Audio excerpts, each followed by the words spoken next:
Hi Kishan, welcome back to our channel reveal JK now. जैसे कि आप लोगों को पता है कि हमारी अभी प्रीवियस ईयर के यहाँ पे क्वेश्चंस की सीडीएस की हमारी एक सीरीज चल रही है, जहाँ पे हम पिछले 5 साल के पीवाईक्यूज को सॉल्व कर रहे हैं सब्जेक्ट वाइज।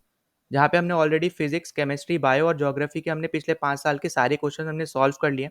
अगर आपने एक भी पार्ट अभी तक नहीं देखा है तो आपको यहाँ पे उस प्ले का लिंक आपको डिस्क्रिप्शन में मिल जाएगा, साथ ही साथ आई बटन पे मिल जाएगा। वहाँ पे जाके आप बाकी के सब्जेक्ट्स के भी आप पीवाईक्यूज देख सकते हो। और साथ ही साथ अगर कोई भी डाउट होता है या कुछ भी सजेशन भी अगर होता है आपका, तो आप कमेंट कर सकते हो, ठीक है। तो आपको मैंने वहाँ पे सीक्वेंस वाइज अरेंज कर रखे हैं वीडियोस, तो आपको इधर उधर ज़्यादा देखने की जरूरत नहीं पड़ेगी। एक ही प्लेलिस्ट अगर आप फॉलो करते आओगे तो आप इजीली यहाँ पे सारे पीवाईक्यूज कवर कर पाओगे। तो नाउ यहाँ पे हम लोग इस पर्टिकुलर वीडियो से शुरू करने वाले हैं अपने इकोनॉमी के यहाँ पे पीवाईक्यूज, और ये हमारा पार्ट 1 होने वाला है। और यहाँ पे हम पिछले 5 साल में जो भी हमारे इन्फ्लेशन और डेफिसिट से रिलेटेड हमारे जो क्वेश्चन आए हैं, तो हम इस पर्टिकुलर वीडियो में वो सारे हम अच्छे से यहाँ पे सीखेंगे कि कैसे उनको सॉल्व करना है। तो नाउ जो हमारा यहाँ पे कंटेंट होने वाले इस पर्टिकुलर वीडियो का है वो ऐसे होने वाले। सबसे पहले आपको यहाँ पे मैं टॉपिक बताऊंगा, ठीक है, उसको एक्सप्लेन करूंगा। फिर हम उससे रिलेटेड यहाँ पे पीवाईक्यूज लगाएंगे। तो यहाँ पे हमारा इस पर्टिकुलर वीडियो का ये सब कंटेंट होने वाला है। नाउ शुरू करने से पहले मैं लास्ट में एक चीज़ बोलना चाहूँगा, अगर आप पहली बार चैनल पे आए हो तो प्लीज़ सब्सक्राइब जरूर कर देना। साथ ही साथ यहाँ पे वीडियो को जितना ज़्यादा आप शेयर कर सकते हो ना शेयर कर देना, क्योंकि एग्जाम पॉइंट ऑफ व्यू से ये बहुत ज़्यादा इंपॉर्टेंट आपकी यहाँ पे एक सीरीज चल रही है। और अगर आपको कोई भी डाउट होता है तो आप कमेंट जरूर कर देना, ठीक है। वहाँ पे मैं हर एक को यहाँ पे रिप्लाई करता ही हूँ। तो चलो शुरू कर लेते हैं। सो नाउ पहले क्वेश्चन पे चलते हैं। तो देखो यहाँ पे फर्स्ट क्वेश्चन में आपको क्या दे रखा है, the excess of total expenditure of government over its total receipt, ठीक है, excluding borrowing is known as. तो देखो यहाँ पे इस क्वेश्चन पे जाने से पहले मैं आपको यहाँ पे कुछ टॉपिक्स बता रहा हूँ, ठीक है, ध्यान से सुनना अच्छे से। तो यहाँ पे आपको यहीं पे ही सब चीज़ें क्लियर होती जाएंगी, ठीक है।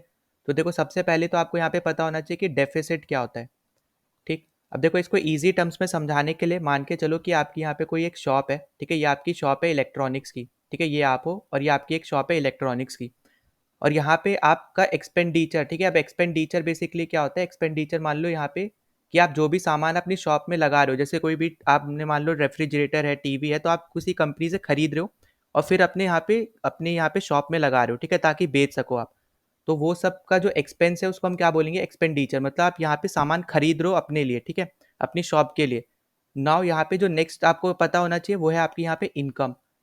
तो इनकम बेसिकली क्या है, जो भी आपने अभी तक सामान खरीदा आपकी शॉप में जो है, वो यहाँ पे कोई दूसरा कस्टमर, जो भी आपका कस्टमर होगा वो आ रहा है और वो आपकी शॉप से यहाँ पे सामान लेके जा रहा है। तो उससे आपकी क्या जनरेट हो रही है, आपकी जनरेट हो रही है इनकम, ठीक है। तो यहाँ पे आई होप कि आपको एक्सपेंडिचर और इनकम दोनों में यहाँ पे डिफरेंस पता चल गया हो। नाउ इसके बाद जो तीसरी चीज़ है वो आपको पता होनी चाहिए, और वो है यहाँ पे लाइबिलिटीज़, ठीक है। अब लाइबिलिटीज़ जैसे फॉर एग्जांपल मान लो कि आपके पास अभी इतना पैसा नहीं था, पर आपने यहाँ पे लोन ले लिया, ठीक है, ताकि आप सामान को ज़्यादा से ज़्यादा सामान को अपनी शॉप में रख सको या अपने गोडाउन में रख सको शॉप की, ठीक है। तो ये सब क्या हो गया आपका यहाँ पे, लोन हो गया, ठीक है, फॉर एग्जाम्पल। तो ये आपका क्या हो जाएगा यहाँ पे, लाइबिलिटीज़ हो जाएगा, ठीक है। लाइबिलिटीज़ मतलब उधार, जो आपको आगे जाके पे करना ही होता है, ठीक है। फिर नाउ अगला जो आपके लिए है फोर्थ और लास्ट, वो है आपका यहाँ पे एसेट्स। तो अब जैसे आपके केस में यहाँ पे आपका एसेट क्या होगा, आपकी शॉप होगी, ठीक है। हम यहाँ पे स्पेसिफिकली यहाँ पे बिजनेस की बात कर रहे हैं। इंडिविजुअल के केस में आपकी यहाँ पे लैंड हो सकता है, घर हो सकता है, बहुत कुछ हो सकता है एसेट्स में। पर अगर आप यहाँ पे, मैं बिजनेस का आपको एग्जाम्पल लेके बता रहा हूँ, तो आपके एग्जाम्पल के लिए एसेट आपका यहाँ पे बिजनेस में क्या होगी, आपकी शॉप होगी, ठीक है। जैसे आपका यहाँ पे गोडाउन होगा, तो ये सब आपके एसेट्स होंगे, ठीक है। तो आई होप कि आपको ये चारों टर्म्स तो सबसे पहले इजीली समझ में आ गई, ठीक है। अब नाउ यहाँ पे अगर हम डेफिसिट देखते हैं, तो डेफिसिट बेसिकली क्या होता है, अगर यहाँ पे आपका जो एक्सपेंडिचर है, ठीक है, एक्सपेंडिचर प्लस लाइबिलिटीज, अगर ये जो है ये ज़्यादा आता है आपका इनकम और प्लस एसेट से, ठीक है, तो उस केस में आप क्या बोलोगे कि आपको यहाँ पे डेफिसिट हो रहा है। डेफिसिट हिंदी में अगर हम इसको बताएं तो इसका मतलब होता है घाटा हो रहा है, ठीक है, या फिर कमी हो रही है। मतलब कि आपने जितना सामान आपने खर्च किए, जितने रुपए आपने खर्च किए इन सब चीज़ों में, एक्सपेंडिचर में, और साथ ही साथ आपने लोन भी लिया है, ठीक है। लाइबिलिटीज मतलब क्या है, उधार। तो आपने लोन भी लिया है, पर उतनी आपकी अभी तक इनकम ही नहीं हुई है, ना ही आपके उतने वैल्यू के आपके एसेट्स हैं, ठीक है। समझ रहे हो मैं क्या बोलना चाह रहा हूँ। अगर कोई डाउट होता है तो प्लीज़ कमेंट में भी ज़रूर बता देना, मैं अपनी ईजी तरीके से आपको समझाने का ट्राई कर रहा हूँ, ठीक है। तो वो आपका यहाँ पे क्या होते हैं, एसेट्स होते हैं। और यहाँ पे इनकम और एसेट्स को मिला के भी आपका यहाँ पे एक्सपेंडिचर और लाइबिलिटीज के कम आ रहा है, तो उस केस में आपको क्या हो रहा है, यहाँ पे डेफिसिट हो रहा है, मतलब घाटा हो रहा है, ठीक है। तो इसको हम क्या बोलते हैं, डेफिसिट बोलते हैं, ठीक। अब ना अगली चीज यहाँ पे आपको पता होनी चाहिए कि लाइबिलिटीज के कितने पार्ट होते हैं, ठीक है। तो यहाँ पे देखो मैं इस तरीके से बना दे रहा हूँ। तो सबसे पहला यहाँ पे होता है आपका करेंट लाइबिलिटी, ठीक है, करेंट लाइबिलिटी। उसके बाद आपका यहाँ पे सेकेंड होता है आपका नॉन करेंट लाइबिलिटी, ठीक है, नॉन करेंट लाइबिलिटी, ठीक है।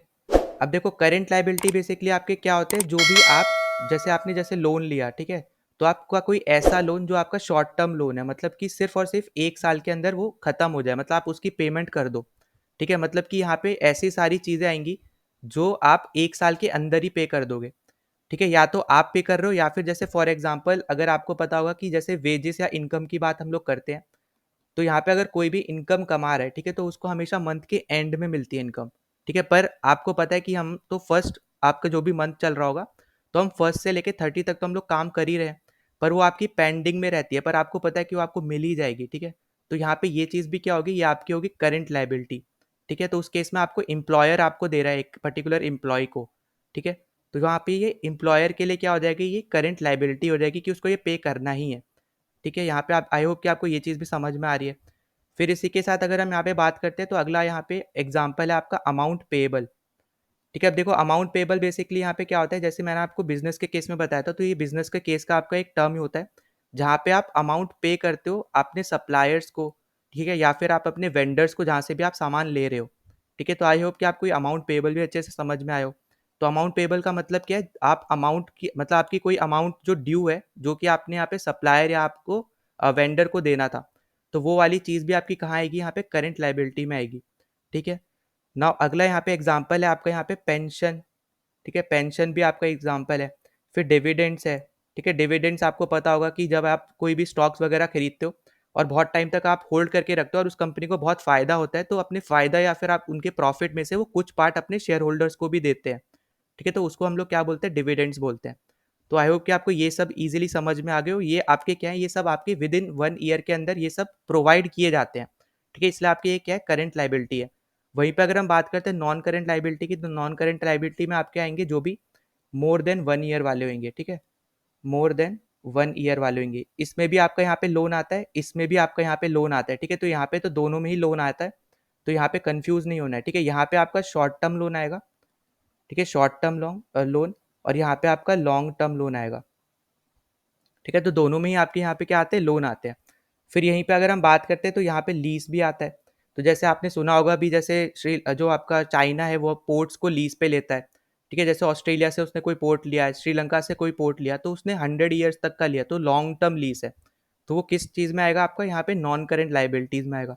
तो आपकी जो भी लीज वाली चीज़ होती है जो लॉन्ग टर्म है, ठीक है, शॉर्ट टर्म में भी होती है आपकी लीज, पर लॉन्ग टर्म वाली जितनी भी लीज है वो आपकी किस में आएगी, नॉन करेंट लाइबिलिटी में आएगी, ठीक है।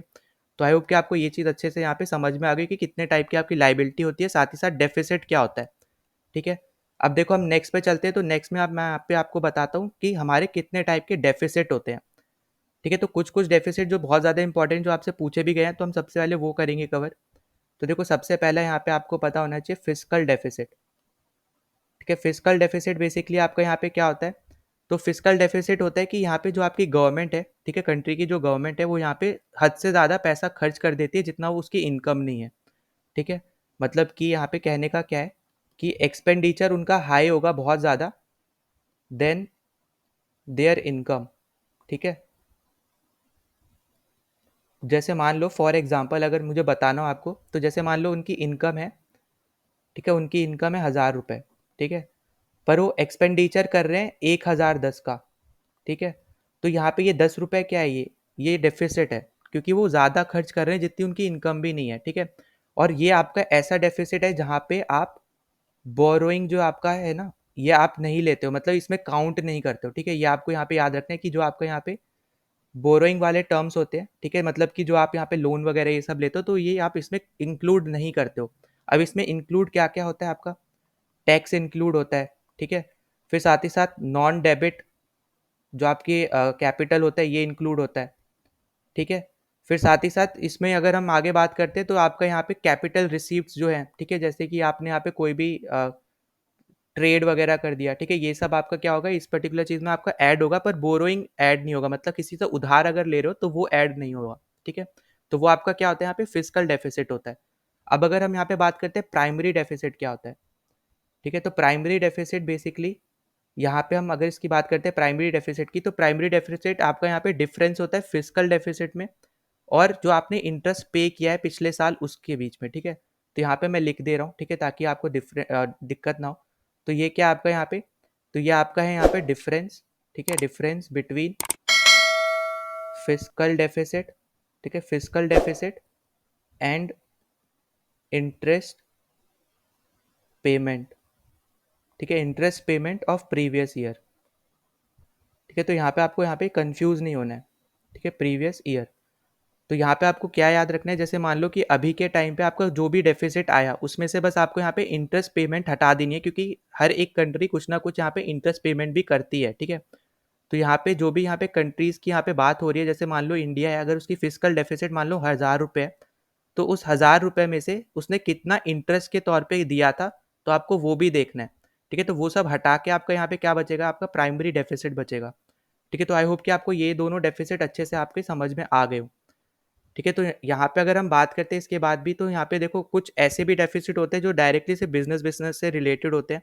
तो अभी हम उस पे फोकस यहाँ पे, अगर मैं जैसे फॉर एग्जांपल बात करते थे हम लोग रेवेन्यू डेफिसिट की, ठीक है। तो रेवेन्यू डेफिसिट आपका जैसे क्या होता है, रेवेन्यू डेफिसिट में होता है कि यहाँ पे गवर्नमेंट के पास फंड ही नहीं होता, ठीक है, शॉर्टेज ऑफ फंड हो जाता है यहाँ पे। चलो मैं लिख देता हूँ ये भी, ठीक है। तो यहाँ पे देखो रेवेन्यू बेसिकली, यहाँ पे रेवेन्यू डेफिसिट की जब हम यहाँ पे बात करते हैं, तो रेवेन्यू डेफिसिट में क्या होता है, यहाँ पे आपके गवर्नमेंट के पास शॉर्टेज हो जाती है, ठीक है, शॉर्टेज ऑफ फंड्स, ठीक है।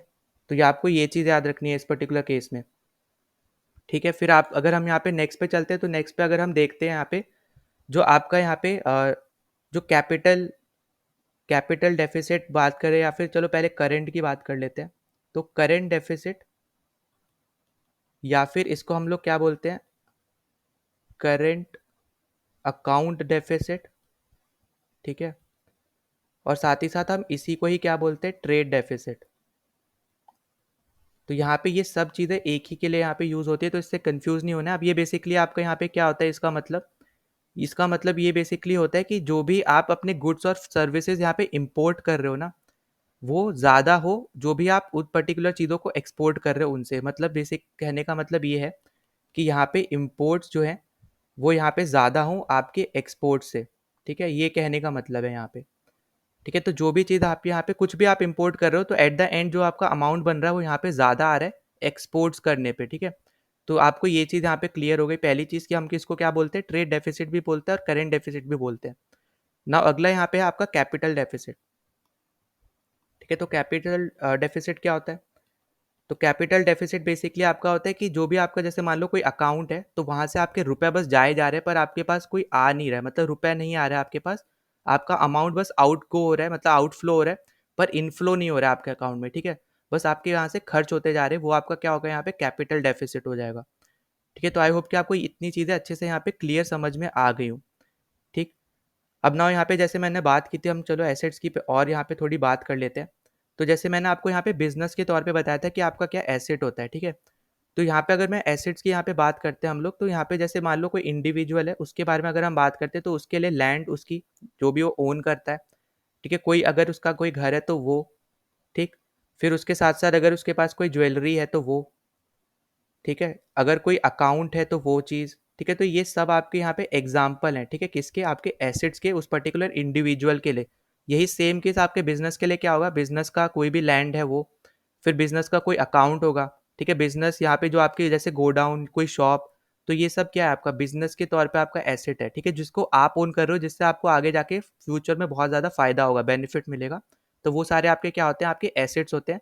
और लाइबिलिटी इसका जस्ट अपोजिट होता है, लाइबिलिटी बेसिकली उधार होता है, जो आपका नहीं होता, आपने किसी से लिया होता है और आपको यहाँ पे पे करना होता है, ठीक है। तो आई होप क्या मैंने आपको यहाँ पे अच्छे से ये सब चीज़ें अच्छे से मैंने बता दी हो। तो ना देखो वापस अब यहाँ पे क्वेश्चन पे चलते हैं।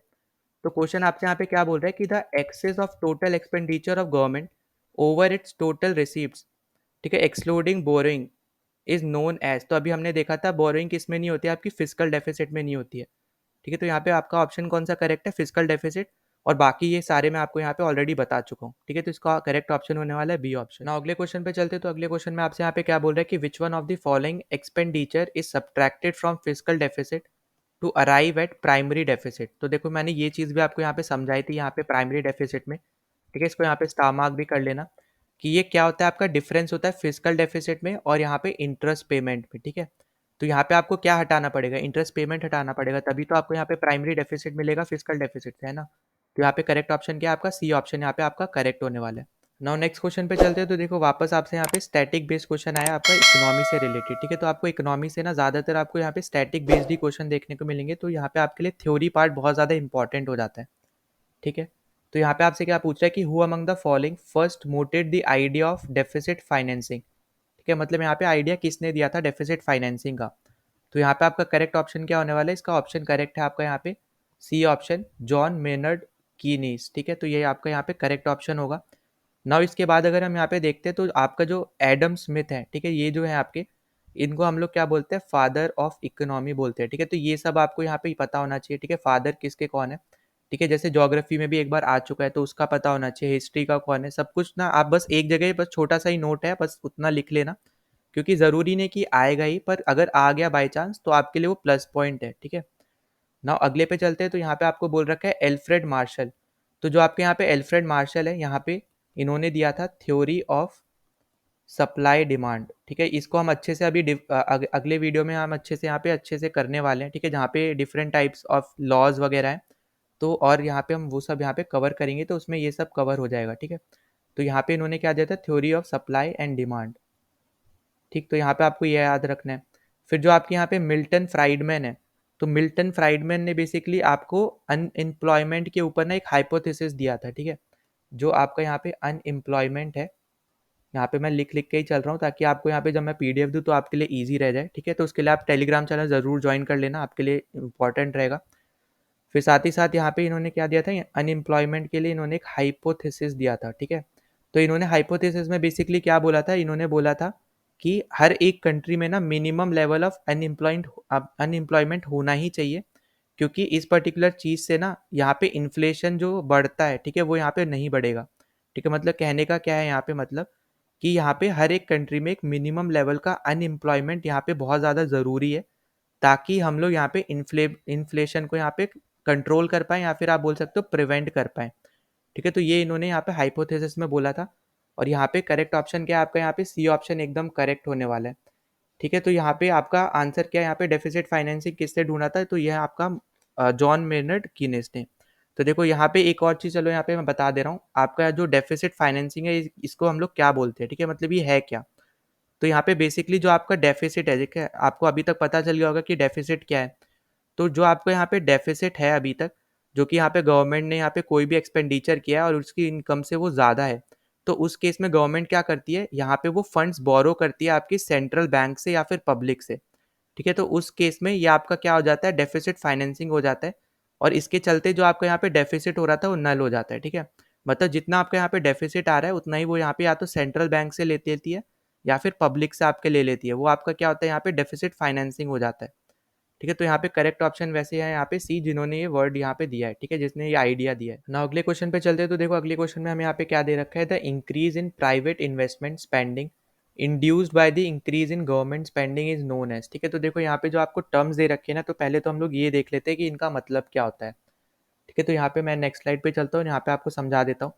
तो सबसे पहले तो यहाँ पे आपको जो दे रखा था क्राउडिंग आउट, ठीक है। तो क्राउडिंग आउट बेसिकली इसका मतलब क्या है, यहाँ पे जो भी आपके यहाँ पे प्राइवेट सेक्टर होगा ना, उसकी इन्वेस्टमेंट यहाँ पे बहुत ज़्यादा कम हो जाएगी जब भी आपके यहाँ पे गवर्नमेंट का जो एक्सपेंडिचर है वो इंक्रीज हो जाएगा, ठीक है। तो देखो यहाँ पे आप कैसे याद रख सकते हो, तो आपको याद रखना है कि जो आपकी इन्वेस्टमेंट आ रही है, ठीक है, वो आपकी यहाँ पे क्या हो जाएगी, डिक्रीज हो जाएगी जब भी ड्यू टू, ठीक है, जब भी यहाँ पे आपकी गवर्नमेंट का एक्सपेंडिचर, ठीक है, एक्सपेंडिचर यहाँ पे इंक्रीज हो जाएगा। तो आप ऐसे याद रख लेना, ठीक है, इन्वेस्टमेंट डिक्रीज हो जाएगी जब भी आपका गवर्नमेंट का एक्सपेंडिचर इंक्रीज हो जाएगा, और इस कंडीशन को हम क्या बोलते हैं, क्राउडिंग आउट बोलते हैं, ठीक है। अब ये बेसिकली आपका कैसे होता है, अगर हम इस पे बात करते हैं, तो देखो आपको पता है कि यहाँ पे जब भी गवर्नमेंट का एक्सपेंडिचर बढ़ता है तो उस केस में आपकी यहाँ पे इनकम भी बढ़ेगी, ठीक है। जब आपकी यहाँ पे इनकम बढ़ रही है तो उस केस में आपका यहाँ पे जो आपकी डिमांड है मनी की, ठीक है, जो भी चीज़ों में आपकी यहाँ पे मनी का सप्लाई है, मनी की जो डिमांड होगी वो भी बढ़ जाएगी। और जब यहाँ पे मनी की डिमांड बढ़ गई, ठीक है, तो उस केस में आपका इंटरेस्ट भी बढ़ जाता है, ठीक है। जो भी आप कुछ भी लोगे, अगर मान लो लोन भी ले रहे हो, कुछ भी ले रहे हो, तो आपका जो रेट ऑफ इंटरेस्ट होगा वो भी आपका क्या हो जाएगा, यहाँ पे बढ़ जाएगा, ठीक। अब उस केस में यहाँ पे देखो क्या हो रहा है बेसिकली, क्योंकि आपका जो रेट ऑफ इंटरेस्ट है वो यहाँ पे ज़्यादा बढ़ेगा एज कम्पेयर टू जो आपकी इनकम बढ़ रही है उससे। तो इसी की वजह से यहाँ पे जो इन्वेस्टमेंट होगा ना वो भी यहाँ पे कम हो जाएगा, क्योंकि आपको पता है इन्वेस्टमेंट के बाद आपको यहाँ पे जो भी आपको देना पड़ता है, ठीक है, वो सब आपका उस चीज़ में कैटेगराइज आप कर सकते हो। ठीक, तो आपको यहाँ पे जैसे मैंने बताया कि सबसे पहले कि गवर्नमेंट एक्सपेंडिचर जैसे ही बढ़ा आपकी इनकम भी बढ़ेगी। ठीक, इनकम बढ़ने पे आपका जो डिमांड है मनी का वो भी बढ़ जाएगा। अगर यहाँ पे डिमांड ऑफ मनी बढ़ रहा है उसके बाद आपका रेट ऑफ इंटरेस्ट भी बढ़ेगा। ठीक है, तो ये डायरेक्टली प्रोपोर्शनल है ये सब चीज़ें। अब नाउ जो यहाँ पे इनकम बढ़ रही है वो इतनी नहीं बढ़ रही है जितना रेट ऑफ इंटरेस्ट बढ़ रहा है। ठीक है, इसी की वजह से आपका जो इन्वेस्टमेंट है वो हमें देखने को मिल रहा है कि वो डिक्रीज हो रहा है। तो इस कंडीशन को हम क्या बोलते हैं, क्राउडिंग आउट बोलते हैं। ठीक है, आई होप कि आपको अच्छे से समझ में आओ, वरना कोई भी अगर डाउट होता है तो कमेंट सेक्शन आपके लिए ही है, पूछ सकते हो। तो अगली चीज यहाँ पे हम देखते हैं वो है आपके लिए यहाँ पे क्राउडिंग इन। ठीक है, अब इसको प्लीज ध्यान से सुनना। ठीक है, अब यहाँ पे बेसिकली क्या होता है आपका, ये था आपका क्राउडिंग आउट, ये है आपका क्राउडिंग इन। तो क्राउडिंग इन में क्या हो रहा है, आपका जो यहाँ पे इन्वेस्टमेंट है, ठीक है, जो भी आपका यहाँ पे इन्वेस्टमेंट है वो भी यहाँ पे बढ़ रहा है ड्यू टू इंक्रीज, ठीक है, due to increase in government expenditure. ठीक है, due to increase in government expenditure, और यहाँ पे भी क्या था, यहाँ पे इंक्रीज ही था। ठीक है, ये आपको याद रखना है, दोनों जगह इंक्रीज हो रहा है। बस क्राउडिंग आउट में क्या हो जा रहा है, आपकी इन्वेस्टमेंट गिर जा रही है, और यहाँ पे क्राउडिंग इन में आपकी इन्वेस्टमेंट बढ़ जा रही है। ठीक, अब यहाँ पे ये कैसे हो रहा है, जैसे मैंने आपको अभी बताया था कि जो आपका यहाँ पे गवर्नमेंट एक्सपेंडिचर अगर वो बढ़ रहा है तो आपकी इनकम भी बढ़ेगी। जब आपकी इनकम बढ़ रही है तो डिमांड ऑफ मनी भी यहाँ पे बढ़ेगा। जब डिमांड ऑफ मनी यहाँ पे बढ़ रहा है तो रेट ऑफ इंटरेस्ट भी आपका यहाँ पे क्या होगा, बढ़ेगा। ठीक है, पर जैसे पिछले केस में क्या हो रहा था कि रेट ऑफ इंटरेस्ट जितना बढ़ रहा था उतना ज़्यादा आपकी इनकम नहीं बढ़ रही थी, मतलब कि इनकम आपकी कम बढ़ रही थी as comparison to rate of interest. इसलिए हमें यहाँ पे देखने को मिल रहा था कि आपकी इन्वेस्टमेंट गिर रही है। पर इस केस में आपका यहाँ पे उल्टा केस है, यहाँ पे क्या होगा आपका कि इनकम जितनी ज़्यादा बढ़ रही है उससे कम आपका यहाँ पे रेट ऑफ इंटरेस्ट बढ़ रहा है। ठीक है, मतलब आप इनडायरेक्टली ये बोल सकते हो कि रेट ऑफ इंटरेस्ट जितना भी आपका यहाँ पे बढ़ रहा है उससे कहीं ज़्यादा आपकी यहाँ पे इनकम बढ़ जा रही है। ठीक है, तो इसी की वजह से अब यहाँ पे क्या हो रहा है कि इन्वेस्टमेंट भी बहुत ज़्यादा आपकी बढ़ रही है। तो इसलिए ये वाले कंडीशन हम लोग क्या बोलते हैं, क्राउडिंग इन, इसको हम लोग बोलते हैं। ठीक है, अब जो मैंने यहाँ पे बोला है आप यहाँ पे इसके नोट बना सकते हो, और वरना आप इस तरीके से याद कर लेना जो मैंने आप पे लिख के भी आपको दिया है। ठीक, फिर यहाँ पे अब नेक्स्ट पे चलते हैं। तो नेक्स्ट आपका क्या है यहाँ पे, डेफिसिट फाइनेंसिंग। ठीक है, ये आपको यहाँ पे ऑप्शन में दे रखा है, तो ये मैं वैसे तो ऑलरेडी पिछले ही ऑप्शन में या पिछले क्वेश्चन में बता चुका हूँ। तो देखिए आप अगर हम यहाँ पे देखते हैं तो आपको जैसे पता है कि डेफिसिट क्या होता है। ठीक है, डेफिसिट क्या है आपका, जो भी गवर्नमेंट यहाँ पे एक्सपेंड मतलब एक्सपेंडिचर कर रही है और वो इतना कर दे रही है कि उसकी इनकम से भी ज़्यादा है, तो जो भी यहाँ पे आपका एक्स्ट्रा खर्च हो रहा है वो क्या आपका यहाँ पे डेफिसिट है।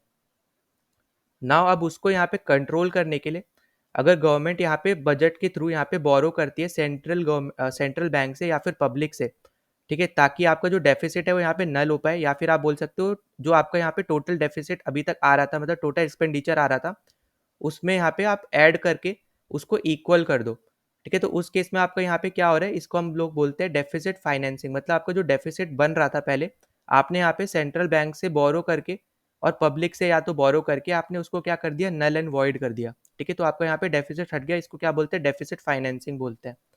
ठीक, तो यहाँ पे आपको ये कंडीशन पता चल गई। नाउ आपको यहाँ पे जो फोर्थ दे रखा था अगर हम उस पे चलते हैं, ठीक है, फोर्थ आपको क्या दिया था, पंपिंग आउट।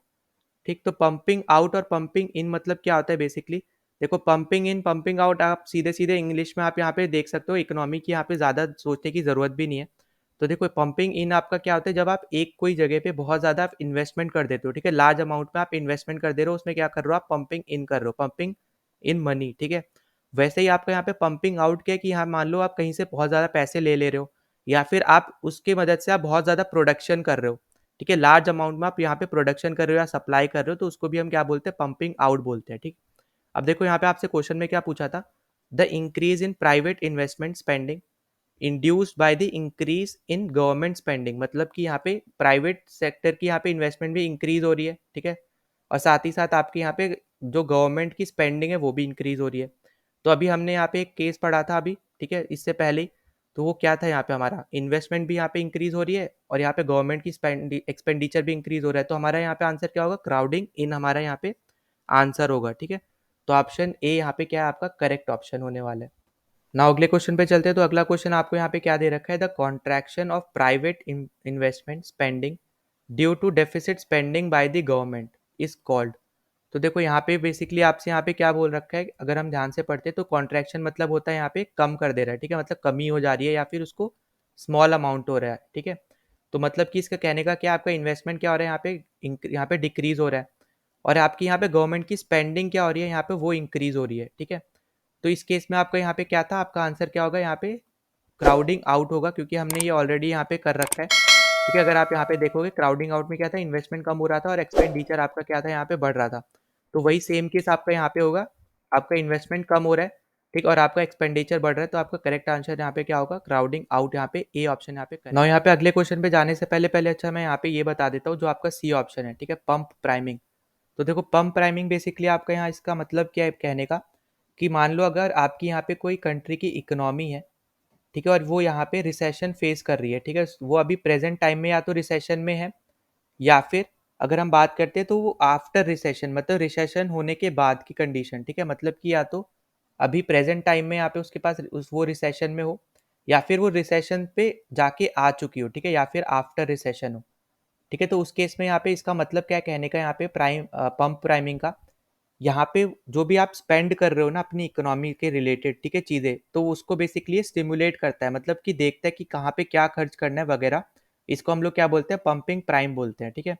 और यहाँ पे बेसिकली ये करता क्या है, यहाँ पे ये स्मॉल अमाउंट ऑफ जो आपका गवर्नमेंट का फंड होता है ना, उसको छोटे अमाउंट में आपका यहाँ पे पंप कर देता है इकोनॉमी के अंदर, मतलब इकोनॉमी आप में यहाँ पे जो गवर्नमेंट का फंड है छोटे अमाउंट में, वो आपका यहाँ पे इकोनॉमी में डाल देता है, जिसकी वजह से वो आपकी जो इंकरेज कर रहा है, ठीक है, एक टाइप से आपकी इकोनॉमी को यहाँ पे कंट्री की इंकरेज कर रहा है कि आपकी इकोनॉमी यहाँ पे कंट्री की ग्रो करे।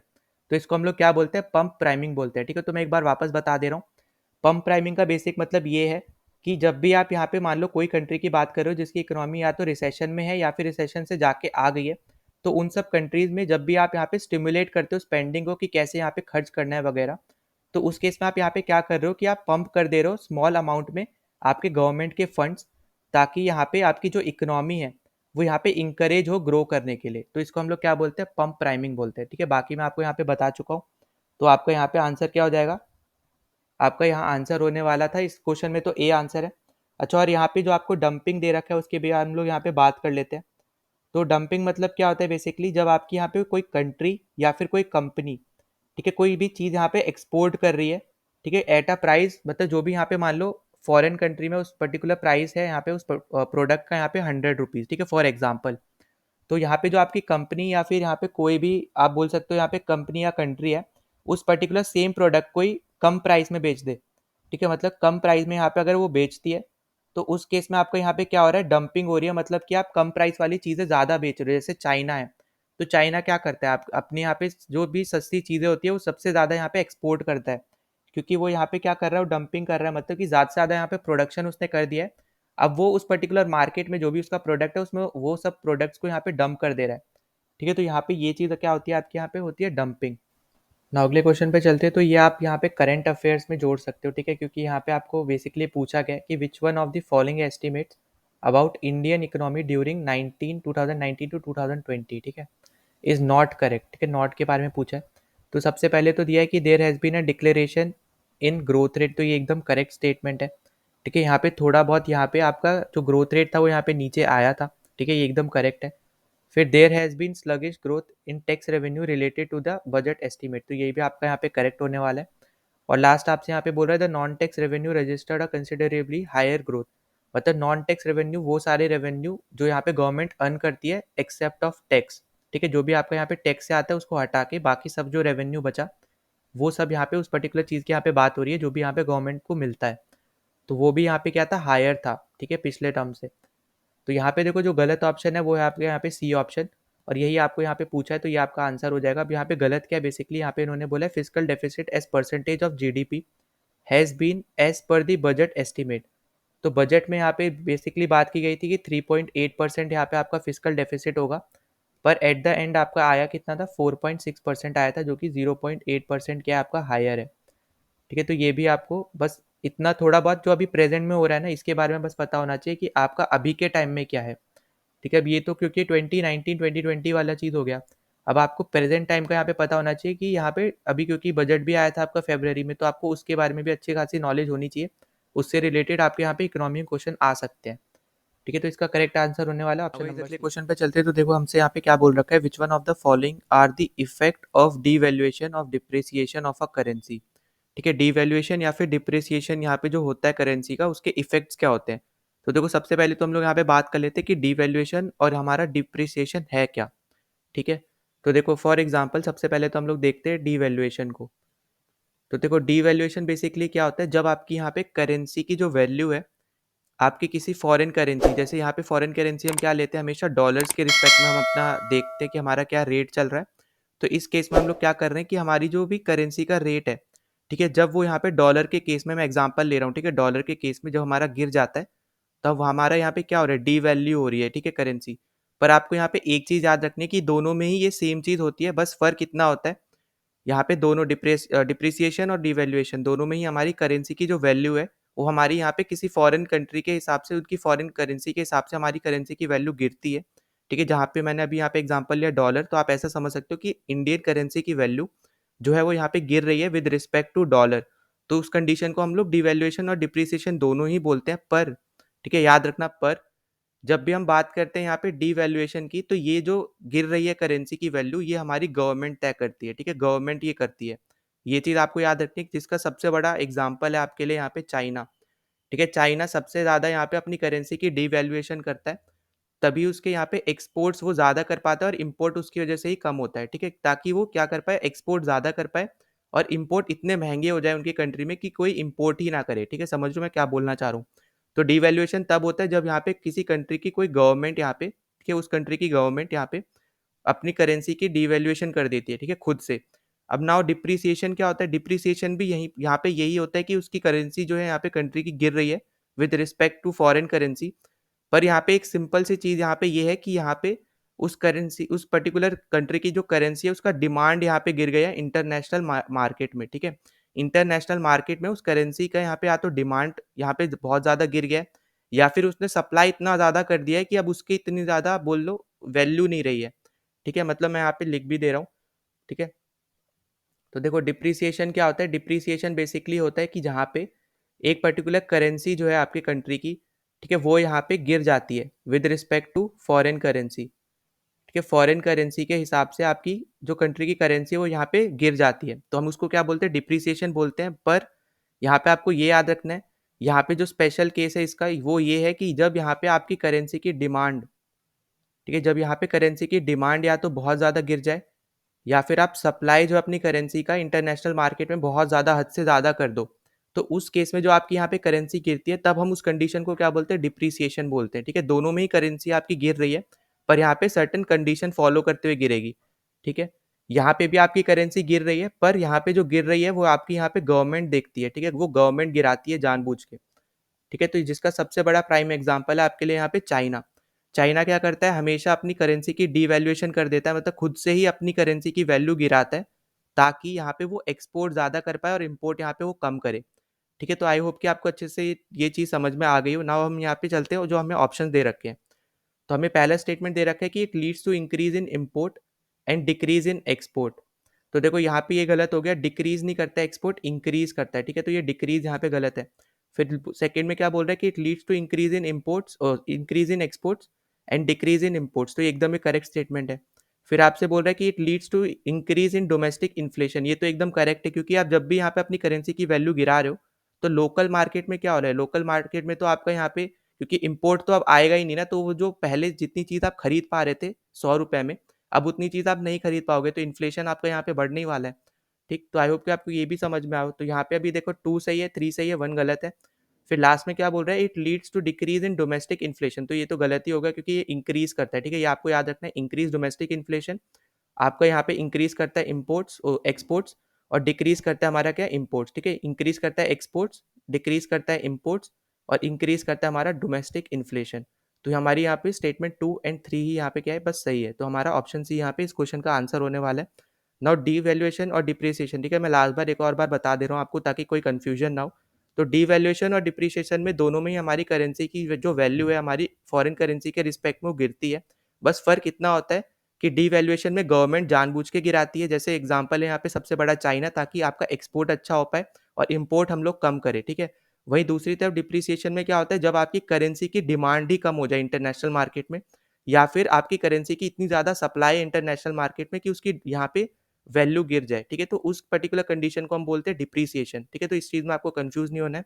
और यहाँ पे आपका आंसर था यहाँ पे सी ऑप्शन, जहाँ पे इंक्रीज इन डोमेस्टिक इन्फ्लेशन सही है और increase in export and decrease in imports, ठीक है। तो ये 3 कंडीशन यहाँ पे आपकी सही है डिवैल्यूएशन और डिप्रिसिएशन से रिलेटेड। नाउ अगले क्वेश्चन पे चलते हैं। तो देखो हमसे यहाँ पे क्या पूछ रखा है कि which one of the following situations can be lead to inflation, ठीक है। पहले हम सबसे पहले जान लेते हैं कि इन्फ्लेशन होता क्या है, ठीक है। तो उस चीज़ के लिए यहाँ पे पहले चलते हैं ब्लैंक स्लाइड पे। तो देखो सबसे पहले तो हम लोग बात करते हैं यहाँ पे इन्फ्लेशन की, ठीक है। तो इन्फ्लेशन आपका बेसिकली क्या होता है, इन्फ्लेशन होता है यहाँ पे rate of increase in prices, ठीक है। Rate of increase in prices over a given period of time, over a given period of time, ठीक है। ये क्या होता है आपका, ये होता है आपका इन्फ्लेशन, ठीक है। अब बेसिक मतलब क्या है यहाँ पे इसका, जैसे फॉर एग्जांपल, अब देखो मैं आपको एग्जांपल लेके समझा दे रहा हूँ। जैसे आप मान लो कि आप पहले ना 10 रुपए में, ठीक, 2 समोसे ले पा रहे थे, ठीक है। एग्जाम्पल है, ठीक है। कोई भी आप सामान ले सकते हो इसकी जगह। मान लो आप 10 रुपए में पहले सिर्फ 2 समोसे ले पा रहे थे, पर अब वही सेम 2 समोसे आप अगर 20 रुपए में ले ले रहे हो, ठीक है। मतलब यहाँ पे क्या है, जो आपको प्रोडक्ट मिल रहे थे वो अभी भी नंबर ऑफ प्रोडक्ट सेम ही है अभी भी, ठीक है। पर आपकी यहाँ पे जो आप पहले दे रहे थे, रुपए जो दे रहे थे, खर्च कर रहे थे, एक्सपेंडिचर जो था वो यहाँ पे वो बढ़ गया। तो इस केस में आपका यहाँ पे क्या हो रहा है, ये इन्फ्लेशन बढ़ रहा है, ठीक है। जैसे जो जो पहले आप 2 समोसे 10 रुपए के आप इजीली ले पा रहे थे, अब वही सेम 2 समोसे आपको अब यहाँ पे 20 रुपए में मिल रहे हैं, ठीक है। अब यहाँ पे ये हो गई आपकी पहली कंडीशन, ठीक। अब यहाँ पे दूसरा एग्जाम्पल, मतलब यही दूसरी कंडीशन आप समझो, ठीक है। अब दूसरी कंडीशन क्या है, मान लो यही सेम एग्जाम्पल से ही, ताकि आपको इजीली समझ में आए कि मान लो आप 10 रुपए में पहले 2 समोसे ले पा रहे थे, ठीक है। अब यहाँ पे हमने केस लगाया था कि हमें नंबर ऑफ प्रोडक्ट सेम चाहिए, ठीक है। पर अब मान लो दूसरी जगह कि आपके पास इतने ही रुपए हैं, 10 रुपए, तो उस केस में अब आपको कितना मिलेगा, सिर्फ एक समोसा मिल रहा है, ठीक है। अब दोनों ही यहाँ पे कंडीशन क्या है, इन्फ्लेशन की ही कंडीशन है। एक जगह आपको यहाँ पे 10 रुपए खर्च करके आपको 2 समोसे मिल रहे थे, तो आगे जाके आपने देखा कि अभी हम लोग 20 रुपए खर्च कर रहे हैं, तब जाके हमें यहाँ पे 2 समोसे मिल रहे हैं।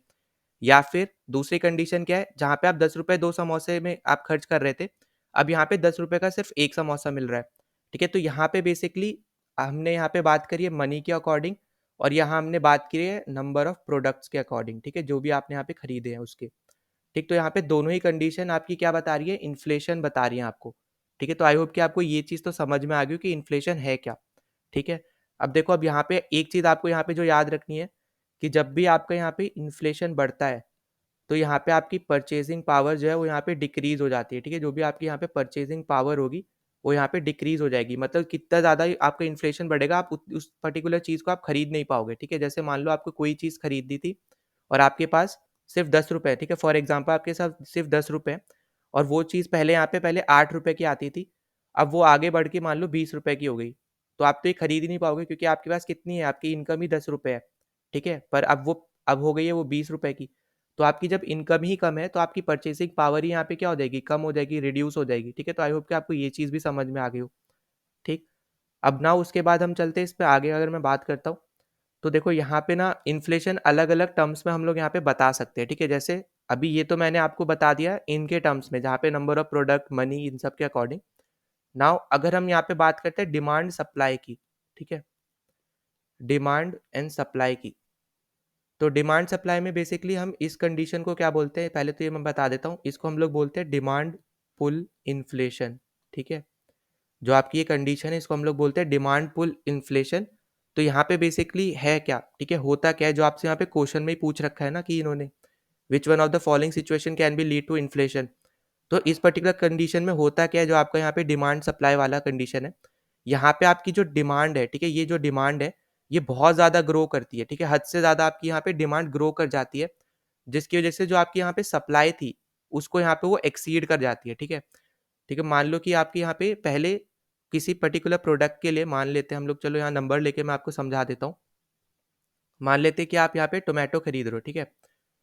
तो पहले मान लो कि आपकी यहाँ पे डिमांड थी 10 की, ठीक है, फॉर एग्जाम्पल, और उस टाइम पे आपका सप्लाई था 8 का, तो यहाँ पे अब क्लियर, जैसे मान लेते हैं 18 का सप्लाई, तो आप यहाँ पे इजीली खरीद पा रहे हो अभी तक, ठीक है, कि यहाँ पे ये क्या आपकी, ये है आपकी डिमांड कि आपको इतने चाहिए, और इतने आपके मार्केट में है अभी, तो आपको इजीली मिल जाएंगे 18 से 10, ठीक है। पर यही मान लो अब यहाँ पे आपकी जो डिमांड है बहुत ज़्यादा बढ़ गई, ठीक है, मान लो 20 हो गई, और ये सप्लाई क्या है, ये गिर गई, ठीक है, मान लेते हैं हम लोग 10 हो गई, तो इस केस में अब ये क्या हो रहा है, यहाँ पे इन्फ्लेशन हो रहा है, क्योंकि आपकी डिमांड ही आप यहाँ पे फुलफिल नहीं कर पा रहे हो, ठीक है, क्योंकि यहाँ पे सप्लाई ही क्या हो गया, कम हो गया, आपकी डिमांड इंक्रीज हो गई है। तो यहाँ पे जो आपको करेक्ट ऑप्शन है वो यहाँ पे ए ऑप्शन ही है, ठीक है, जो कि आपको यहाँ पे इन्फ्लेशन को बता रहा है। नाउ अगर हम यहाँ पे दूसरे की बात करते हैं, जो स्लगिश लिखा है ना, स्लगिश मतलब होता है स्लो, ठीक है। अब जैसे मान लेते हैं यहाँ पे जो है ना, आपको टोमेटो का एग्जांपल लिया, मान लो कि आप अभी 10 रुपए में 1 केजी टोमेटो खरीद पा रहे हो, ठीक है। अब यहाँ पे आप मान के चलो कि अभी 1 हफ्ते बाद या 2 हफ्ते बाद वो जो रुपए है वो सिर्फ 12 रुपए हुआ, ठीक है। मतलब ये सिर्फ 12 रुपए में अब आप 1 केजी खरीद पा रहे हो, मतलब आपकी जो प्राइस है वो स्लोली स्लोली बढ़ रहा है। पर आप तो तब भी खरीदोगे ना। आप कब नहीं खरीदोगे, जब यहाँ पे मान लो पहले 10 था और डायरेक्ट आगे जाके 100 रुपए हो जाए, ठीक है। आप तब नहीं खरीदोगे टोमेटोज, जो कि हमने अभी देखा भी था हाल फिलहाल में टोमेटोज के साथ हुआ था। तो आप कब नहीं खरीदोगे, जब एकदम ही रैपिड ग्रोथ आपको देखने को मिल जाए, स्लो स्लो ग्रोथ होगी, तो ऑब्वियस सी बात है आप यहाँ पे खरीदने वाले हो, ठीक है। नाउ अब यहाँ पे चलते हैं अगले पे। तो यहाँ पे ये तो होना नहीं है क्योंकि स्लो नहीं होगा, रैपिड होगा, ठीक है। अगले में आपको दे रखा है कि reduction in the money supply, ठीक है। अब यहाँ पे रिडक्शन इन मनी सप्लाई नहीं होता, जब यहाँ पे आपका मनी सप्लाई इंक्रीज हो जाता है, मतलब जो भी आपका यहाँ पे मार्केट में आप पैसा यहाँ पे ज्यादा डाल देते हो, तब आपका यहाँ पे इंक्रीज होने के साथ साथ क्या होता है, आपका इन्फ्लेशन इंक्रीज हो जाता है, ठीक है। मतलब कहने का क्या है, सिंपली सिंपल टर्म्स में, मान लो आपकी यहाँ पे इंडियन मार्केट है, ठीक है। यहाँ पे आपने बहुत सारा पैसा डाल दिया, ठीक है। अब यहाँ पे आपने बहुत सारा क्योंकि पैसा डाल दिया, अब इस चीज से क्या होगा, यहाँ पे इन्फ्लेशन आपका क्या होगा, यहाँ पे इजीली बढ़ जाएगा, ठीक है, पैसा डालने से। तो यहाँ पे इस पर्टिकुलर पॉइंट का ये कहना है कि यहाँ पे अगर आप रिडक्शन कर देते हो कि आप यहाँ पे मनी सप्लाई जो है, यहाँ पे मनी कम भेजो मार्केट में, तो उस केस में आपका यहाँ पे इन्फ्लेशन नहीं आएगा, क्योंकि उस केस पे क्या हो जाएगा, आपके प्रोडक्ट के प्राइसेस भी कम हो जाएंगे, क्योंकि आप यहाँ पे पैसा ही नहीं है मार्केट में, ठीक है। तो अब यहाँ पे जब पैसा बहुत ज्यादा होता है मार्केट में, तब आपको यहाँ पे ज्यादातर इन्फ्लेशन देखने को मिलता है, ठीक है। तो यहाँ पे ये भी गलत हो गया, सी। अब हम बात करते हैं डी की। तो यहाँ पे आपको दे रखा है हायर लेवल ऑफ अनएम्प्लॉयमेंट। अगर आपको याद हो, अभी मैंने कुछ क्वेश्चन पहले ही आपको बताया था यहाँ पे मिल्टन फ्रेडरिच के बारे में, जिन्होंने यहाँ पे एक आपको हाइपोथेसिस दिया था, ठीक है, अनएम्प्लॉयमेंट का। उन्होंने क्या बोला था कि हर कंट्री में एक मिनिमम लेवल का अनएम्प्लॉयमेंट जरूरी है, ताकि उस कंट्री का यहाँ पे इन्फ्लेशन ना बढ़े, ठीक है, वहाँ पे इन्फ्लेशन ज्यादा ना आए। तो यहाँ पे आप क्लियरली देख पा रहे हो कि हायर लेवल ऑफ अनएम्प्लॉयमेंट से आपका नहीं बात कर रहा है, यहाँ पे मिनिमम लेवल ऑफ अनएम्प्लॉयमेंट से आपका क्या होगा, यहाँ पे इन्फ्लेशन नहीं होगा, ठीक है। अब देखो हायर लेवल ऑफ अनएम्प्लॉयमेंट से बेसिकली क्या कहने का मतलब है। अब जैसे मान लेते हैं फॉर एग्जांपल, यहाँ पे अगर आपकी कोई कंट्री है, ठीक है, उसमें मान लेता है कि बहुत ज़्यादा लोग हैं, वो हर एक लोग जो है यहाँ पे वो काम कर रहे हैं, ठीक है। जब वो यहाँ पे काम कर रहे हैं, ठीक है, मैं ऐसे ग्राफ बना के बता रहा हूँ, ठीक है। तो जैसे मान लो आपके पास बहुत सारे लोग हैं इस कंट्री में, ये कंट्री है आपकी, ठीक है। और यहाँ पे हर एक लोग जो है यहाँ पे काम कर रहे हैं। तो जब यहाँ पे वो काम कर रहे हैं तो उनके पास वो खर्च करने के लिए पैसे हैं, ठीक है। तो वो अच्छा खासा यहाँ पे खर्च करेंगे, क्योंकि हर एक इंसान वहाँ पे काम कर रहा है। तो यहाँ पे उनकी जो स्पेंडिंग पावर होगी वो बहुत ज़्यादा होगी, ठीक है। अब जब यहाँ पे स्पेंडिंग पावर बहुत ज़्यादा होगी, तो आपका इसका मतलब क्या होगा कि मनी बहुत ज़्यादा है आपका मार्केट में, ठीक है, क्योंकि यहाँ पे खर्च बहुत ज़्यादा लोग कर रहे हैं। तो इस केस में आपका यहाँ क्या होगा, यहाँ पे आपका इन्फ्लेशन इंक्रीज होगा, ठीक है। यहाँ पे स्पेंडिंग पावर क्या होगी आपकी, अगर ज़्यादा होगी, तो आपका इन्फ्लेशन क्या होगा, यहाँ पे इन्फ्लेशन इस केस में आपका यहाँ पे ज़्यादा होगा, ठीक है। तो आपको ये चीज़ आपको याद रखनी है। तो ये था रिडक्शन इन मनी सप्लाई और हायर लेवल ऑफ अनएम्प्लॉयमेंट। तो ये दोनों यहाँ पे क्या हो गए, गलत हो गए आपके। अच्छा, यहाँ पे एक रिलेशन भी याद रख लेना, जब भी आपका इन्फ्लेशन ज़्यादा होता है, ठीक है, जब भी आपका इन्फ्लेशन ज़्यादा होता है, तो आपका जो अनएम्प्लॉयमेंट है, ठीक है, जब भी आपका इन्फ्लेशन ज़्यादा होता है, तो जो आपका अनएम्प्लॉयमेंट है वो यहाँ पे कम होता है, ठीक है। मतलब कि आपका अनएम्प्लॉयमेंट और इन्फ्लेशन आपस में इन्वर्सली प्रोपोर्शनल है, ठीक है, एक दूसरे से। तो आपको ये कंडीशन याद रखनी है। और आगे जाके ना हम जब यहाँ पे ग्राफ्स वाले टॉपिक करेंगे इकोनॉमी में, जहाँ पे क्वेश्चंस भी आए हैं, तो वहाँ पे आपको और अच्छे से क्लियरिटी समझ में आएगी कि यहाँ पे क्यों ऐसा है कि इन्वर्सली प्रोपोर्शनल है, ठीक है। तो यहाँ पे आपको बस इतना पता होना चाहिए कि इन्फ्लेशन अगर आप बढ़ाते हो तो आपकी अनएम्प्लॉयमेंट घटती है, ठीक है। तो यहाँ पे जो आपका करेक्ट आंसर होने वाला है वो होने वाला है ऑप्शन नंबर ए, जहाँ पे आप रैपिड ग्रोथ अगर आप देखते हो डिमांड में, तो आप यहाँ पे देख रहे हो कि सप्लाई से ज़्यादा अगर डिमांड बढ़ जाती है तो आपको इन्फ्लेशन झेलना पड़ता है। नाउ चलते हैं अगले क्वेश्चन पे। तो देखो हमसे यहाँ पे क्या दे रखा है हमें कि the sustain decrease in the general price level is known as, ठीक है। तो यहाँ पे आपको डायरेक्ट स्टेटमेंट दिया आपको बताने की किस चीज़ से यहाँ पे आपकी रिलेटेड है, ठीक है। तो देखो हम सबसे पहले तो बात कर लेते हैं जो आपको यहाँ पे ऑप्शन दे रखे हैं उनकी। तो ना मैं आपको डीवैल्यूएशन तो ऑलरेडी बता चुका हूँ, जहाँ मैंने आपको यहाँ पे बताया था कि जो गवर्नमेंट होती है यहाँ पे किसी भी कंट्री की, वो पर्टिकुलर कंट्री की जो गवर्नमेंट है वो जानबूझ के अपनी यहाँ पे करेंसी की वैल्यू अपने in terms of foreign currency में यहाँ पे डिक्रीज कर देती है, ठीक है, खुद से यहाँ पे डिक्रीज कर देती है। जब यहाँ पे खुद से डिक्रीज ना करे और यहाँ पे डिमांड और सप्लाई की वजह से जब डिक्रीज होती है तो उसको हम लोग बोलते हैं डिप्रिसिएशन। पर यहाँ पे कंट्री की जो गवर्नमेंट है वो खुद डिक्रीज़ कर रही है, तो यहाँ पे आपका हो जाएगा ये डीवैल्यूएशन।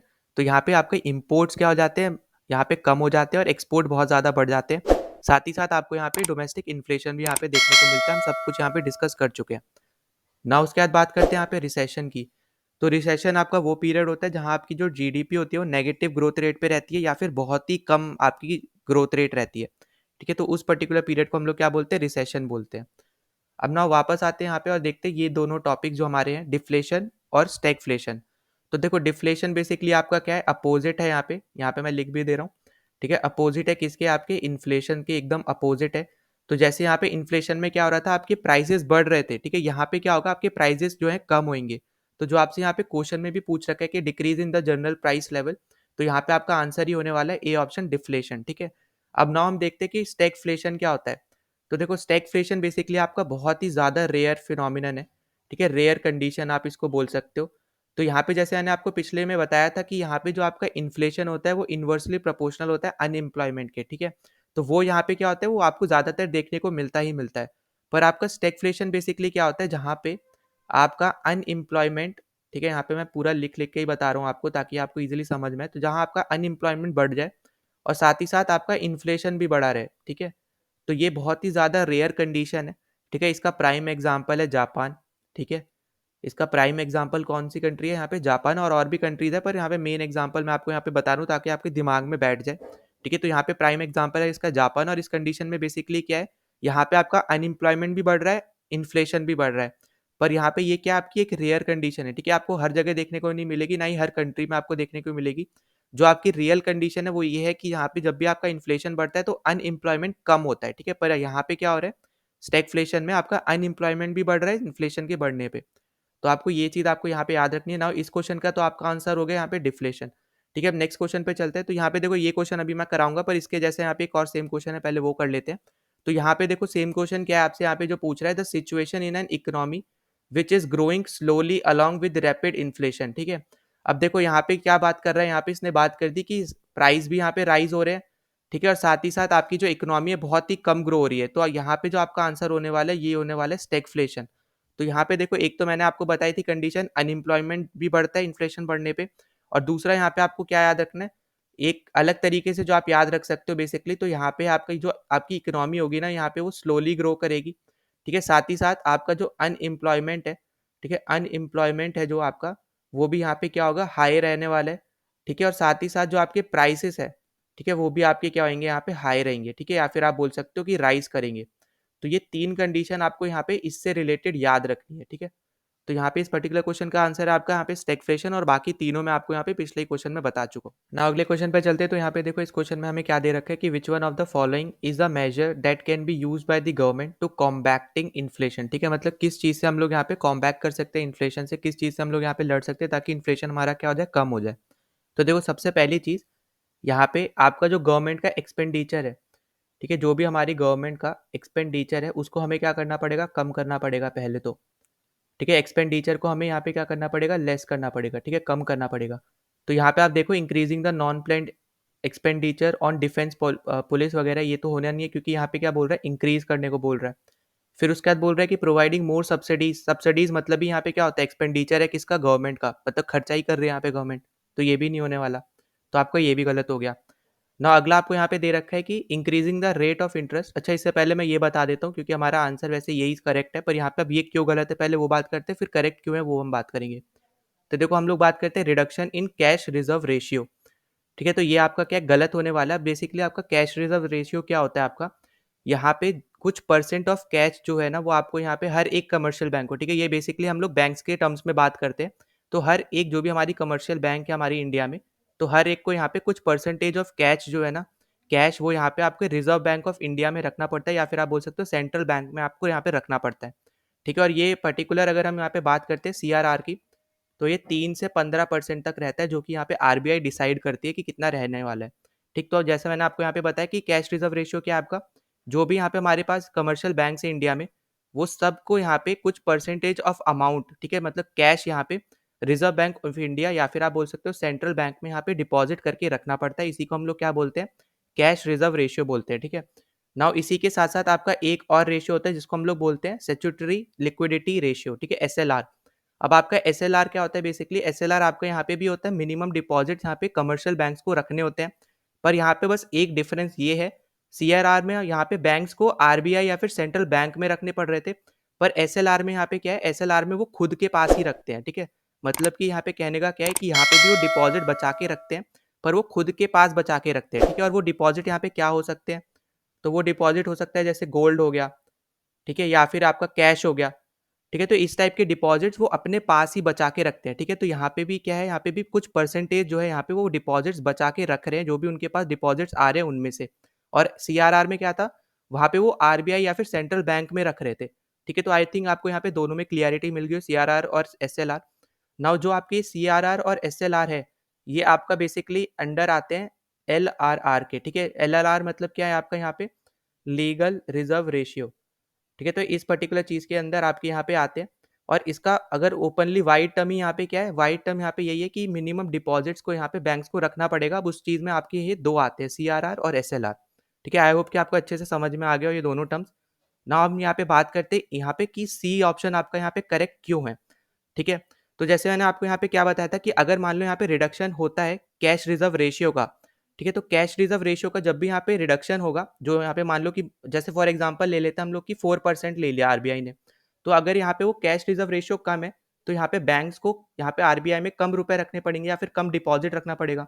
अब इस चीज़ से क्या होगा कि उनके पास ज़्यादा इनकम रहेगी, ज़्यादा इनकम रहेगी तो वो ज़्यादा इन्वेस्ट करेंगे, ठीक है, दूसरे दूसरे दूसरे बिजनेसेस में। जब वो यहाँ पे ज़्यादा इन्वेस्ट करेंगे, इसका मतलब कि आपका यहाँ पे मार्केट में मनी सप्लाई ज़्यादा है, ठीक है। इसके आपकी यहाँ पे क्या है, मनी डिमांड है, मनी सप्लाई ज़्यादा है, ठीक है। तो मनी सप्लाई ज़्यादा होने की वजह से आपका यहाँ पे क्या होगा कि रेट ऑफ इंटरेस्ट यहाँ पे इंक्रीज कर जाएगा। सॉरी, यहाँ पे क्या होगा, यहाँ पे इंक्रीज करेगा किसके केस में, जब आप यहाँ पे सीआरआर को बढ़ाते हो, ठीक है। यहाँ पे कम है 4%, तो इस केस में आपका यहाँ पे रेट ऑफ इंटरेस्ट पे क्या असर पड़ेगा, रेट ऑफ इंटरेस्ट आपका यहाँ पे क्या हो जाएगा, गिर जाएगा, ठीक है। क्योंकि बहुत ज़्यादा रुपए हैं पहले से ही आपके यहाँ पे आपके पर्टिकुलर मार्केट में। तो इसी की वजह से जो आपका यहाँ पे इंटरेस्ट रेट होगा वो यहाँ पे गिर जाएगा जब भी आपका सीआरआर लो रहेगा। तो आपको ये याद रखना है। देखो मैं यहाँ लिख दे रहा हूँ, सीआरआर अगर लो है तो आपका जो इंटरेस्ट रेट है, ठीक है, इंटरेस्ट रेट भी आपका क्या होगा, यहाँ पे लो रहने वाला है, ठीक। इसीलिए यहाँ पे रिडक्शन से नहीं होगा ये चीज़, यहाँ पे बढ़ाएंगे अगर हम सीआरआर, तो उस केस में हम लोग इन्फ्लेशन के साथ लड़ सकते हैं, ठीक है। और आपने हाल फिलहाल में बहुत सी न्यूज़ भी सुनेंगी कि आरबीआई धीरे धीरे सीआरआर को बढ़ाता भी है ताकि इन्फ्लेशन को वो कंट्रोल कर पाए। नाउ यहाँ पे देखो इसी का रिवर्स आपको यहाँ पे दे रखा है कि increase the rate of interest on saving and fix deposit. तो यहाँ पे क्या हो रहा है, यहाँ पे जब आप रेट ऑफ इंटरेस्ट बढ़ाते हो किसी चीज़ पे, तब वहाँ पे आप क्या कर रहे हो, आप इन्फ्लेशन को कंट्रोल कर रहे हो, ठीक है। आई होप कि आपको ये क्वेश्चन अच्छे से समझ में आ गया हो। कोई भी डाउट होता है तो कमेंट सेक्शन आप ही के लिए आप पूछ सकते हो। तो यहाँ पे करेक्ट ऑप्शन है आपका यहाँ पे option number C. Now guys चलते हैं अगले क्वेश्चन पे। तो हमें यहाँ पे क्या दे रखा है कि द एसेट और assets that a borrower pledges in the order to guarantee repayment of a loan is known as और इज कॉल्ड एज, ठीक है। तो ये भी आपको यहाँ पे स्टेटमेंट वाइज ही आपसे यहाँ पे क्वेश्चन पूछे जा रहे हैं इकोनॉमी में। तो देखो सबसे पहली चीज़ हम यहाँ पे बात कर लेते हैं जो आपको यहाँ पे स्टेट जो आपको ऑप्शंस दे रखे हैं उसके बारे में, ठीक है। तो देखो चेक तो आपको हर एक को पता होगा, ये आपका बेसिकली क्या होता है, एक पर्टिकुलर पेपर होता है जहाँ पे आपका अकाउंट नंबर सब कुछ डिटेल रखी होती है, और वहाँ पे आप यहाँ पे जिसको देना है अमाउंट, आप वो लिखते हो, कितना अमाउंट देना है वो लिखते हो, और उसके बेसिस पे आपकी बैंक वहाँ पे वो प्रोसेस करती है और दूसरे के अकाउंट में यहाँ पे रुपया जमा कर देती है, ठीक है। ये तो आपको हर एक को पता है। नाउ यहाँ पे हम बात करते हैं कोलेट्रल की। तो देखो कोलेट्रल बेसिकली यहाँ पे क्या है, इसका मतलब अब जैसे मान के चलो ये आपकी क्या है, कोई एक बैंक है, ठीक है, ये आपकी एक कोई बैंक है और ये आप हो, ठीक है, फॉर एग्जांपल। तो देखो जब यहाँ आप बैंक से लोन लेने जाओगे, ठीक है, तो जब आप यहाँ पे बैंक से लोन लेने जाओगे तो बैंक आपको क्या बोलेगी, आपको कुछ गिरवी रखना है, ठीक है। मतलब कि ताकि अगर मान लो आप यहाँ पे लोन की रीपेमेंट ना कर पाओ, तो बैंक उस पर्टिकुलर चीज़ को यहाँ पे सीज कर ले, ताकि वहाँ से बैंक का कोई लॉस ना हो, ठीक है। आई होप कि आपको ये समझ में आ रहा होगा कि जब भी आप यहाँ पे कोई लोन के लिए जाते हो तो बैंक आपको बोलती है कि आपको कुछ चीज़ यहाँ पे आपको गिरवी रखनी पड़ेगी, ताकि आपको अगर मान लो आप आगे जाके उसकी रीपेमेंट नहीं कर पाते हो तो वो पर्टिकुलर चीज़ जो आपने यहाँ पे गिरवी रखी है वो यहाँ पे बैंक क्या करेगी, वो सीज कर लेगी, जिसकी वजह से बैंक को भी कोई लॉस नहीं होगा, ठीक है। तो अब वो जो सीज करेगी उस केस में आपका क्या हो सकता है, कोई लैंड हो सकती है, ठीक है, होम हो सकता है, कुछ भी हो सकता है, ठीक है। जो भी आप यहाँ पे गिरवी रखोगे, वो जो गिरवी रखोगे आप, वो आपके होंगे एसेट्स, ठीक है। ये आपको यहाँ पे याद रखना है कि जो भी चीज़ आप गिरवी रखोगे वो आपके एसेट्स होंगे, जो आपके नाम पे है, कोई ज़मीन है, कोई घर है, कोई कार है, कुछ भी है, ठीक है। तो वो सब आपके वो क्या होते हैं, आपके एसेट्स होते हैं। तो वो सब आप यहाँ पे गिरवी रखोगे, और उसी को यहाँ पे इंग्लिश में क्या बोलते हैं, हम लोग बोलते हैं कोलेट्रल, ठीक है, जो भी चीज़ आपने यहाँ पे गिरवी रखी। तो यहाँ पे वो बेसिकली क्या बता रहा है, वो बैंक को एक टाइप से गारंटी दे रहा है कि आप यहाँ पे पेमेंट कर दोगे, और इन केस अगर आप नहीं कर पाते हो तो वो बैंक जो है उस पर्टिकुलर चीज़ को सीज करके आगे कहीं बेच देगा और उससे अपने रुपए यहाँ पे इकट्ठे कर लेगा।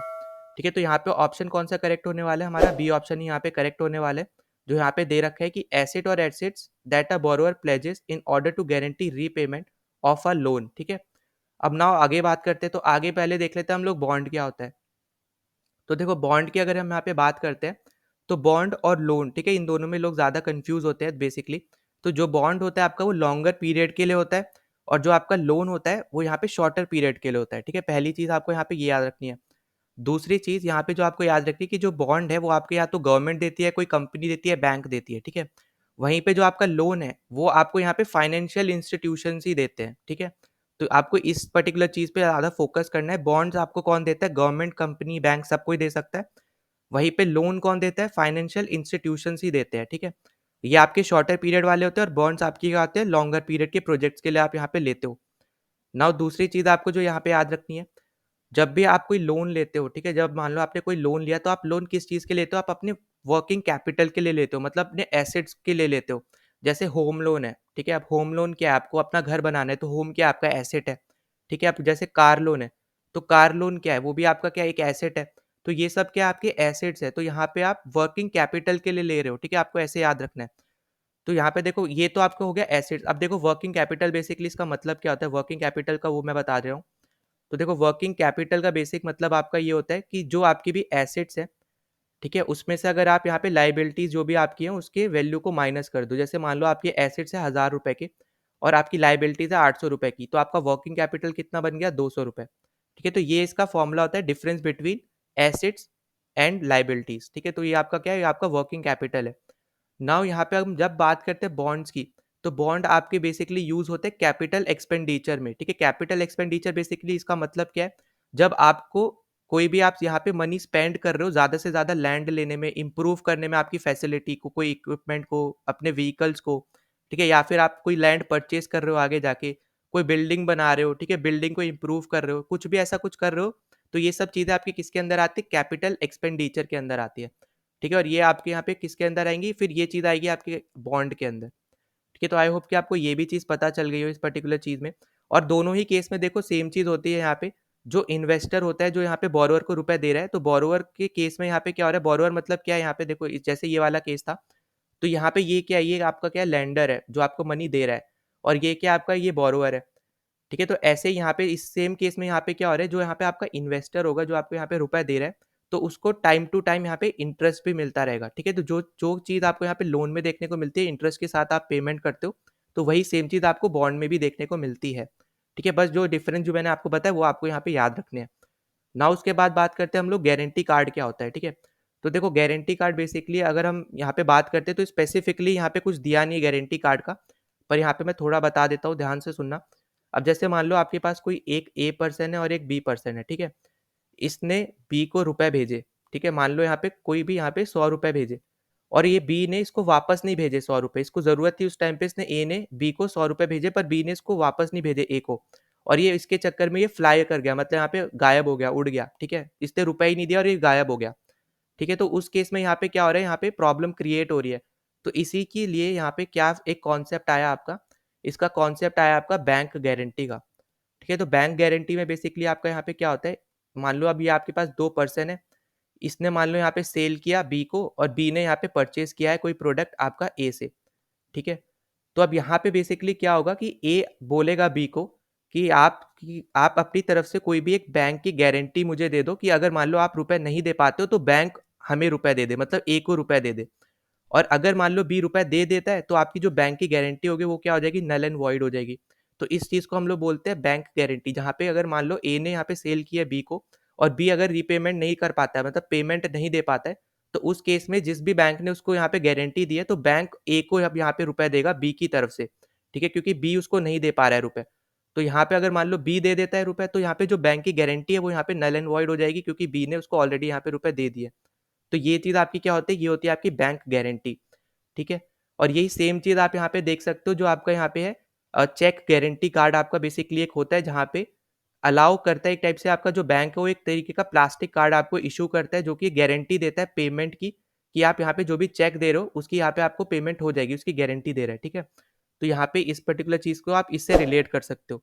तो यहाँ पे जो हमसे पूछा था इसका आंसर क्या होने वाला है, कोलेट्रल होने वाला है, जो बेसिकली आपका होता है कि आप जो भी चीज़ गिरवी रख रहे हो ताकि आप यहाँ पे इंश्योर कर रही है बैंक कि आप यहाँ पे आप उसको पेमेंट कर दोगे। तो यहाँ पे करेक्ट ऑप्शन है बी। अगले क्वेश्चन पे चलते तो हमें यहाँ पे दे रखा है the wholesale price inflation has increase in India during 21-22। ठीक है, तो आपको ये बताना है कि due to which of the following factors ये सब आपका हुआ था, ठीक है। तो देखो सबसे पहली चीज़ अगर हम यहाँ पे बात करते हैं तो यहाँ पे आपको दे रखी है जो स्टेटमेंट, पहले हम उनके अकॉर्डिंग चलते हैं। तो देखो आपको सबसे पहले तो पता होना चाहिए कि इस टाइम पे आपका क्या हो रहा था, यहाँ पे रशिया यूक्रेन वॉर हो रही थी, ठीक है। रशिया और यूक्रेन की यहाँ पे क्या हो रही थी, यहाँ पे वॉर हो रही थी, ठीक है। सबसे पहली तो आपको यहाँ पे ये पता होना चाहिए चीज़। अब क्योंकि यहाँ पे रशिया और यूक्रेन की वॉर हो रही थी तो इसी वजह से हमें क्या देखने को मिला था कि जो आपका यहाँ पे ग्लोबल सप्लाई चेन है ना वो यहाँ पे डिस्टर्ब हो गया था, ठीक है। मतलब जितना इजीली पहले यहाँ पे सप्लाई हो पा रही थी चीज़ें वो बहुत ज़्यादा डिफिकल्ट हो रहा था इस पर्टिकुलर वॉर की वजह से भी, ठीक। तो यहाँ पे आपकी थर्ड स्टेटमेंट तो आपकी एकदम ही करेक्ट है। तो आप देखोगे तो सी तो आपकी गलत हो गई, डी भी आपका गलत हो गया।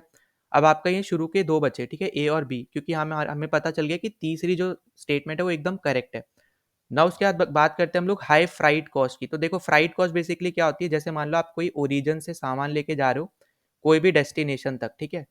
एक ओरिजिन से आप कोई भी अपनी एक डेस्टिनेशन तक सामान लेके जा रहे हो, मान लो ए से बी तक लेके जा रहे हो। तो जो आपका डिस्टेंस है ना बीच में कि ए से बी, ए के बी और बी ए से लेके बी के बीच में जो भी आपका डिस्टेंस है वो बेसिकली यहाँ पे जितना ज़्यादा डिस्टेंस होगा उतना ज़्यादा आपका यहाँ पे क्या होगा, फ्राइट कॉस्ट होगा, ठीक है। जितना ज़्यादा डिस्टेंस होगा उतना ज़्यादा आपका क्या होगा, यहाँ पे फ्राइट कॉस्ट होगा।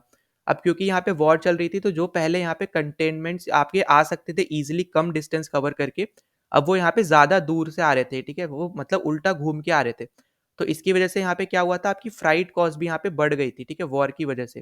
तो आप क्लियरली यहाँ पे देख पाओगे ये भी आपकी स्टेटमेंट एकदम करेक्ट है और इसकी वजह से आपका ए भी क्या हो जाएगा, गलत हो जाएगा, क्योंकि हमारी 3 और 4 तो एकदम एग्जैक्टली करेक्ट है ही ना। उसके बाद बात करते हैं हमारा 2 के बारे में। तो decrease in economic activities post Covid, ये आपका गलत है, क्योंकि उल्टा यहाँ पे पोस्ट कोविड कोविड के बाद बेसिकली आपकी जो इकोनॉमिक एक्टिविटीज थी ना उल्टा बढ़ गई थी, क्योंकि आपकी ड्यूरिंग कोविड के टाइम पे आपकी इकोनॉमिक एक्टिविटीज कम थी। जैसे यहाँ पे कोविड खत्म हुआ तो काम धंधा जो था वो बहुत ज्यादा यहाँ पे शुरू हो गया अच्छे लेवल पे, ठीक है। पहले क्या था, आपका बिल्कुल ही बंद हो गया था, ये आपको हर एक को पता ही है, ठीक है। तो यहाँ पे दो तो गलत ही हो गया। फिर पहले पे चलते हैं, पहला आपको दे रखा है sharp increase in international prices of crude oil. तो देखो बहुत सीधी सी यहाँ पे बात है, जब भी यहाँ पे कोई भी वॉर होती है तो उस केस में ना आपके प्राइसेस जो होते हैं ना मेनली क्रूड ऑयल के वो आपके यहाँ पे इंक्रीज करते ही हैं, ठीक है। तो आपको ये चीज़ तो आपको यहाँ पे याद ही रखनी है। तो आपका ये स्टेटमेंट एकदम करेक्ट है और बी ऑप्शन क्या होगा यहाँ पे एकदम करेक्ट ऑप्शन होने वाला है। तो आई होप कि आपको ये पर्टिकुलर क्वेश्चन अच्छे से समझ में आया होगा। यहाँ पे ये बेसिकली बात कर रहे हैं यहाँ पे रशिया यूक्रेन वॉर की वजह से, ठीक है। जो जो यहाँ पे आपके सामने चीज़ें फेस आपको यहाँ पे करनी पड़ी थी, पहली तो आपकी यहाँ पे ये थी और दूसरी आपकी कोविड की वजह से भी यहाँ कुछ चीज़ें थी। पर क्योंकि यहाँ पे सेकंड स्टेटमेंट बेसिकली बस गलत है यहाँ पे कोविड से रिलेटेड कि वहाँ पे डिक्रीज हो गया था इकोनॉमिक एक्टिविटी, तो ऐसा नहीं है, उल्टा वहाँ पे इंक्रीज हुई थी जैसे यहाँ पे कोविड खत्म हुआ था उसके बाद। तो आप यहाँ पे कोविड पोस्ट कोविड और साथ ही साथ रशिया यूक्रेन वॉर, ठीक है, दोनों को आप एज एन एग्जाम्पल लेके ये पर्टिकुलर क्वेश्चन सॉल्व कर सकते हो, ठीक है। तो नाउ हमने इस पर्टिकुलर वीडियो में अपने सारे क्वेश्चन सॉल्व कर लिए, हमारे इन्फ्लेशन और डेफिसिट से रिलेटेड जितने भी क्वेश्चन आए थे 2019 से 2023 के बीच में। तो आपको अगर कोई भी डाउट होता है, कोई भी सजेशन होता है तो आप कमेंट सेक्शन में ज़रूर लिख देना, ठीक है। मैं आपको हर एक को यहाँ पे रिप्लाई करता ही हूँ। और एट एंड द एंड मैं आपको ये बोलूँगा, अगर आपने अभी तक टेलीग्राम चैनल ज्वाइन नहीं किया तो ज़रूर ज्वाइन कर लेना, वहाँ पे हम लोग क्वेश्चंस लगाते हैं तो आपकी प्रैक्टिस भी हो जाएगी। साथ ही साथ अगर आपको वहाँ पे पीडीएफ चाहिए तो वो भी आपको उसी पर्टिकुलर चैनल पे आपको वहाँ पे मिल जाएगी और लिंक आपको मैंने डिस्क्रिप्शन में दे रखा है। और अगर आप यूट्यूब पे पहली बार आए हो तो प्लीज़ ज़रूर सब्सक्राइब कर देना और जितना ज़्यादा हो सकता है वीडियो को शेयर कर देना, क्योंकि ये पर्टिकुलर सीरीज़ हमारी बहुत ज़्यादा इंपॉर्टेंट है सीडीएस के अपकमिंग एग्जाम्स के लिए भी, ठीक है। तो चलो मिलते हैं नेक्स्ट वीडियो में। जय हिंद।